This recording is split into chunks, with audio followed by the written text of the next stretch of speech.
प्यारे बच्चों, good morning. बच्चों, आज की कक्षा में हम करेंगे कक्षा 10 विज्ञान विषय है बच्चों। अध्याय 10 है इसमें प्रकाश, परावर्तन तथा अपवर्तन।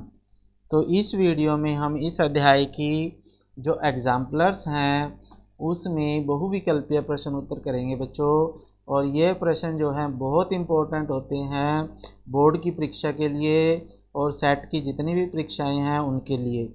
तो सभी बच्चे ये वीडियो अंत तक ज़रूर देखें। और हाँ बच्चों, अगर आप चैनल पे नए हैं, चैनल सब्सक्राइब नहीं किया तो कर लीजिए, क्योंकि ये चैनल आपके लिए है बच्चों। तो पहला प्रश्न है आपके पास, चलिए शुरू करते हैं। तो इसमें देखिए, निम्नलिखित में कौन किसी बिंदु स्रोत से उस पर आपतित प्रकाश का समांतर प्रकाश पुंज बना सकता है। यानी किसी बिंदु स्रोत से जब प्रकाश पड़ता है तो वो उसको समांतर किरणों में परिवर्तित कर देता है।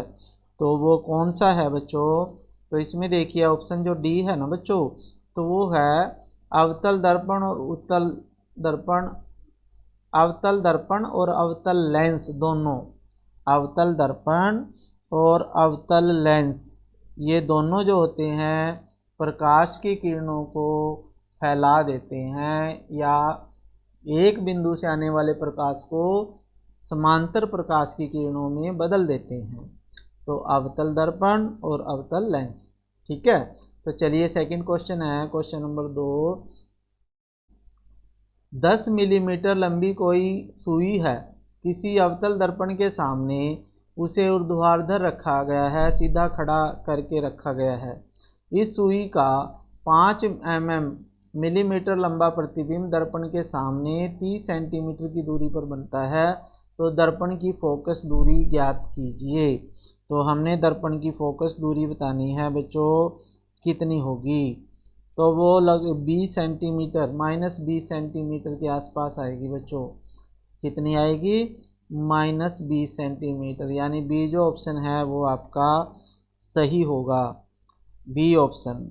ठीक है, तो इसमें आपने जो m = -v/u का फार्मूला लगाएंगे तो वहाँ से आपने जो u है वो निकाल देना है। तो ये फिर f निकलेगा उससे बच्चों।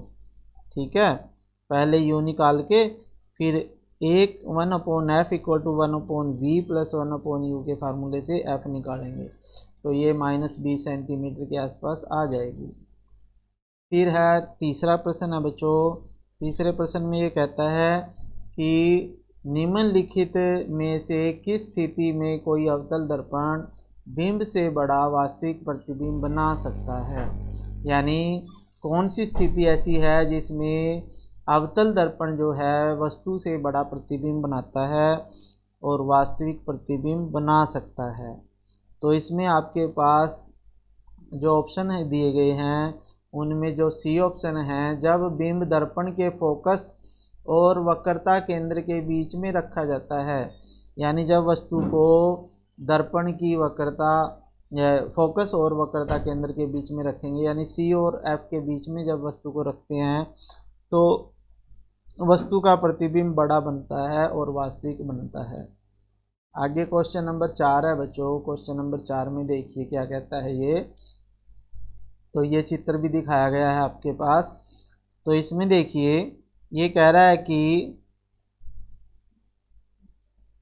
चित्र में किसी प्रकाश किरण को माध्यम ए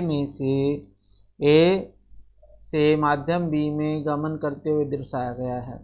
यानी ए माध्यम से प्रकाश की किरण आई और वो बी माध्यम में चली गई। तो माध्यम ए के सापेक्ष माध्यम बी का अपवर्तनांक ज्ञात करें। तो इसमें अपवर्तनांक ज्ञात करना है बच्चों। इसमें फॉर्मूला होता है अपवर्तनांक निकालने का, sin i/sin r, sin i/sin r। तो इसमें sin i/sin r का फॉर्मूला लगेगा बच्चों। तो इसमें जो है ऑप्शन ए जो है वो आपका सही उत्तर आएगा, sin i/sin r। तो sin i तो है बच्चों 30 डिग्री, साइन आई का मतलब साइन 30 डिग्री बटे साइन आर का मतलब है साइन 45 डिग्री। तो जब इनकी वैल्यू रखते हैं हम तो साइन आई जो है आपके पास 60 डिग्री होगा। सॉरी, ये अभिलंब के साथ जो कोण बनाती है ना आपकी किरण, साइन आई 60 है। साइन 60 बटे साइन 45 जब रखते हैं तो ए वर्गमूल 3 बटे वर्गमूल 2 आपका आंसर आ जाएगा क्वेश्चन नंबर 4 का। फिर उसके बाद क्वेश्चन नंबर 5 पे चलते हैं बच्चों। 5 में भी ऐसा ही क्वेश्चन है कि जब प्रकाश की किरण दर्शाए अनुसार माध्यम ए से माध्यम बी में जाती है तो माध्यम ए के सापेक्ष माध्यम बी का अपवर्तनांक होगा। यानी कैसा अपवर्तनांक होगा, तो वो उसमें ऑप्शन बी जो है आपका सही है बच्चों, 1 से कम होगा। 1 से कम होगा, क्योंकि जब प्रकाश की किरण माध्यम ए से माध्यम बी में गई तो वो अपने रास्ते से अभिलंब की ओर झुक गई। अभिलंब की ओर झुक गई, इसका मतलब जो बी माध्यम है वो अधिक सघन माध्यम है। ठीक है, इसलिए इसका अपवर्तनांक 1 से कम आएगा बच्चों। क्या आएगा? 1 से कम आएगा। फिर उसके बाद है आपके पास क्वेश्चन नंबर 6। तो क्वेश्चन नंबर 6 में देखिए, चित्र में दर्शाया गया है बच्चों, जब प्रकाश की किरणें एक प्रकाश पुंज किसी बॉक्स के छिद्र ए और बी से आता अंदर प्रवेश करता है और सी और डी से बाहर निकलता है, तो बॉक्स के भीतर निम्नलिखित में से क्या हो सकता है? तो बॉक्स के अंदर क्या होगा बच्चों? तो इसमें जो बॉक्स है बच्चों, इसके अंदर जो है कांच की स्लैब हो सकती है। तो ए ऑप्शन जो है वो आपका सही होगा, कांच का एक आयताकार स्लैब होगा। इसके अंदर एक आयताकार स्लैब होता है कांच का, जो प्रकाश की किरणों को उसके रास्ते से मोड़ देता है। फिर आगे क्वेश्चन नंबर 7 है बच्चों। तो क्वेश्चन नंबर 7 में देखिए क्या कहता है ये। तो ये प्रकाश की समांतर किरणें आ रही हैं। जैसे कोई प्रकाश पुंज बॉक्स के फलक ए के छिद्रों से आपतित होकर फलक बी के छिद्रों से बाहर निकलता है, तो बॉक्स के भीतर क्या हो सकता है? तो बॉक्स के भीतर कौन सा लेंस होगा जो प्रकाश की किरणों को फैला देता है बच्चों? तो वो अवतल लेंस होता है बच्चों। तो बॉक्स के अंदर एक अवतल लेंस होगा जो प्रकाश की किरणों को फैला देता है। ठीक है। फिर क्वेश्चन नंबर आ गया है बच्चों, 8वां क्वेश्चन आ गया है हमारे पास। तो कौन सा कथन सत्य है, यानी सत्य कथन बताना है हमने 8वें प्रश्न में। तो सत्य प्रश्न में देखिए आपके पास जो ऑप्शन है ए, तो इसमें ये क्या कहता है कि 0.25 मीटर फोकस दूरी के उत्तल लेंस की क्षमता 4 डायोप्टर होती है। यानी जिस लेंस की फोकस दूरी 0.25 मीटर है तो उसकी क्षमता 4 डायोप्टर होगी। तो ये सही है बच्चों। तो ये सही आपका आंसर है ए। फिर आगे है आपके पास क्वेश्चन नंबर 9 पे चल लेते हैं। तो क्वेश्चन नंबर 9 पे देखिए क्या कहता है ये कि वाहनों के पीछे के दृश्य को देखने के लिए कौन से दर्पण द्वारा आवर्धन होता है? वाहनों के पीछे के दृश्य को देखने के लिए लगे दर्पण द्वारा आवर्धन, यानी कैसा आवर्धन होता है कि वस्तुएं हमें छोटी दिखती हैं या बड़ी दिखती हैं, तो उसमें कम होता है। क्या होता है? 1 से कम। तो ए ऑप्शन आ जाएगा इसका, क्योंकि उसमें वस्तुएं जो पीछे से आने वाली वस्तुएं होती हैं वो छोटी दिखती हैं, तो इसलिए 1 से कम आवर्धन होगा उसका। और जिसमें 1 से अधिक आवर्धन होता है तो उसमें हमें वस्तुएं बड़ी दिखाई देती हैं बच्चों। ठीक है। फिर आपके पास 10वां प्रश्न है कि किसी अवतल दर्पण द्वारा आपतित सूर्य की किरणें दर्पण के सामने 25 सेंटीमीटर दूरी पर अभिसारित हो जाती हैं, तो इस दर्पण के सामने किसी बीम को कहाँ रखें कि उसका समान साइज बने? तो हमने दर्पण के सामने वस्तु को ऐसी जगह पे बताना है, कहाँ रखें कि वो वस्तु के समान प्रतिबिंब बनाए, तो वो हमारे पास जो है बच्चों सी के ऊपर रखते हैं। जब वस्तु को सी के ऊपर रखते हैं ना, क्योंकि इसकी फोकस दूरी 15 सेंटीमीटर है, तो इसका जो फोकस रेडियस बोलते हैं जिसे, वक्रता केंद्र जो है वो 30 सेंटीमीटर की दूरी पे होगा। तो ये आपके पास ऑप्शन है, दर्पण से 30 सेंटीमीटर से अधिक दूरी पे अगर हम रखेंगे तो वस्तु का प्रतिबिंब जो होता है, ठीक है, तो वो वस्तु के समान साइज का बनेगा। ठीक है बच्चों, फिर उसके बाद है क्वेश्चन नंबर 11 है। तो 11वां क्वेश्चन है, निम्नलिखित में से किसके द्वारा निश्चित रूप से किसी दूरस्थ ऊंचे भवन पर पूरी लंबाई का प्रतिबिंब देखा जा सकता है। तो हमने बताना है कि किसके द्वारा हमने किस निश्चित रूप से किसी दूरस्थ ऊंचे भवन का पूरी लंबाई का प्रतिबिंब देखा जा सकता है। तो वो हम देख सकते हैं बच्चों, कन्वेक्स मिरर से या उत्तल दर्पण से। उत्तल दर्पण के द्वारा देखा जा सकता है पूरी बिल्डिंग का, क्योंकि उत्तल दर्पण में जो प्रतिबिंब बनते हैं वो छोटे बनते हैं और उससे हम पूरी बिल्डिंग का प्रतिबिंब देख सकते हैं। फिर उसके बाद है आपके पास क्वेश्चन नंबर 12 बच्चों। तो क्वेश्चन नंबर 12 में है, टॉर्चों, सर्च लाइटों और वाहनों की हेडलाइट में बल्ब कहाँ लगे होते हैं। तो जो बल्ब लगे होते हैं बच्चों, तो वो लगे होते हैं परावर्तक के फोकस के अत्यधिक निकट। तो जो परावर्तक होता है टॉर्च में, सर्च लाइट में, तो उसके फोकस के निकट, अत्यधिक निकट जो हैं वो बल्ब लगे होते हैं, जो प्रकाश की किरणों को कई गुना तेज करके आगे लाइट डालते हैं, रोशनी देते हैं बच्चों। फिर आपके पास 13वां प्रश्न है, देखिए। तो ये कह रहा है कि परावर्तन के नियम लागू होते हैं। 13वें प्रश्न में परावर्तन के नियम कब लागू होते हैं बच्चों, किसके ऊपर होते हैं।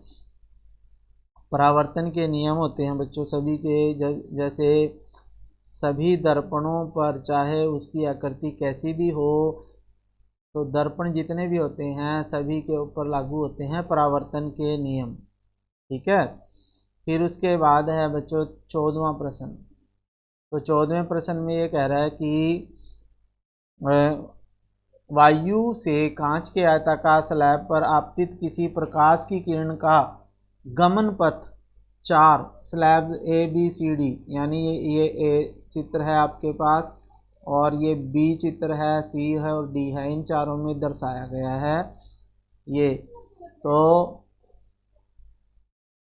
इनमें से कौन सा सही है, यानी इनमें से कौन सा सही है। तो इसमें ए तो सही नहीं है, क्योंकि इसमें सीधी लाइन जा रही है, ऐसे मुड़नी चाहिए। तो बी सही हो सकता है, सी भी नहीं होगा और डी भी नहीं होगा। तो बी इसमें आपका ऑप्शन सही है बच्चों। 14वें का आंसर जो है बी है सही। क्या है बच्चों, 14वें का बी उत्तर आपका सही माना जाएगा, क्योंकि इसमें प्रकाश की किरण जो है अपने रास्ते से मुड़ के दोबारा फिर उसी रास्ते पे आ जाती है। फिर आपके पास 15वां प्रश्न है बच्चों, सभी बच्चे ध्यान से देखें, समझें और अंत तक वीडियो ज़रूर देखा करो बच्चों, तभी आपको कुछ समझ में आएगा। तो आपको जल, तारपीन का तेल, बेंजीन, कैरोसिन दिया गया है। तो इनमें से किस माध्यम में समान कोण पर तिरछी आपतित कोई प्रकाश किरण सबसे अधिक मुड़ी दिखाई देगी, यानी किन में से प्रकाश की किरण जो है सबसे ज़्यादा मुड़ के बाहर निकलती है। तो वो जो हमारे पास बेंजीन जो होती है बच्चों, बेंजीन गाढ़ी होती है, ग्लिसरीन भी बोलते हैं इसे, तो ये प्रकाश की किरणों को ज़्यादा मोड़ देती है। ठीक है, तो इसका आंसर बेंजीन होगा। फिर आपके पास प्रश्न 16 है बच्चों, देखिए चित्र भी दिखाए गए हैं इसमें। तो इसमें देखिए, किस अवतल दर्पण द्वारा चित्र में दर्शाए गए आपतित प्रकाश किरण के लिए निम्न आरेखों में से कौन सा सही है। यानी इनमें से आपको कौन सा आरेख जो है वो सही है वो बताना है। तो इसमें जो आरेख है आपके पास बच्चों डी, क्योंकि डी आरेख में जो है प्रकाश की किरण जो समांतर आती है दर्पण से टकराने के बाद वो मुख्य फोकस में से होके जाती है, तो डी जो चित्र है आपका वो सही है, बाकी सब गलत हैं बच्चों। तो डी ऑप्शन आपका सही है बच्चों, तो ये आप कर लीजिए। फिर आगे क्वेश्चन नंबर 17 है बच्चों, किस उत्तल लेंस का जो सही है, यानी आगे भी आपने बताना है उत्तल लेंस द्वारा बने प्रतिबिंब जो हैं वो कौन से सही हैं, तो वो आपने बताने हैं बच्चों। तो इसमें 17वें में भी आपका जो पिक्चर है 17वें में जो ए पिक्चर है वो सही है, क्योंकि फोकस से जो प्रकाश की किरण आती है तो वो उत्तल लेंस में से गुजरने के बाद समांतर चली जाती है, तो ये ए चित्र जो है वो सही बनाया गया है। तो इसमें ऑप्शन ए जो है आपका वो सही है बच्चों, चित्र ए सही है। ठीक है, फिर आगे है आपके पास क्वेश्चन नंबर 18, कोई बच्चा किसी जादुई दर्पण के सामने खड़ा है, वह यह देखता है कि उसके प्रतिबिंब में उसका सिर बड़ा और उसके शरीर का मध्य भाग साइज में समान और पैर छोटे दिखाई देते हैं, तो वो मैजिक दर्पण में शीर्ष से दर्पणों के संयोजन का क्रम क्या होगा। यानी आपने इसमें जो जादुई दर्पण है ना, इसमें अलग अलग तरह के दर्पणों का प्रयोग किया गया है, तो इसमें जो सी है सबसे पहले अवतल दर्पण लगाया गया है बच्चों, फिर समतल और फिर उत्तल दर्पण लगाया गया है, क्योंकि अवतल दर्पण में उसका सिर जो है बड़ा दिखाई देता है, समतल में समान दिखाई देता है और उत्तल में साइज छोटा हो जाता है, तो इसलिए उसे जादुई दर्पण बोलते हैं। फिर लास्ट क्वेश्चन है इसका मल्टीपल चॉइस क्वेश्चन है, ये बहुविकल्पीय प्रश्न उत्तर ही करेंगे। तो निम्नलिखित में से किसके द्वारा अनंत पर किसी बिंब यानी वस्तु का प्रतिबिंब अत्यधिक छोटा बनेगा। यानी अनंत पर स्थित कोई वस्तु है तो उसका प्रतिबिंब बहुत छोटा बनेगा, तो वो किसके द्वारा बनेगा, तो वो ऑप्शन डी है बच्चों इसका आपका, कि अवतल दर्पण से बनेगा, उत्तल दर्पण, अवतल लेंस और उत्तल लेंस, तो इनसे वो प्रतिबिंब बहुत छोटा बनता है बच्चों। ठीक है, तो आपका ऑप्शन डी आंसर सही रहेगा इसमें 19वें प्रश्न का।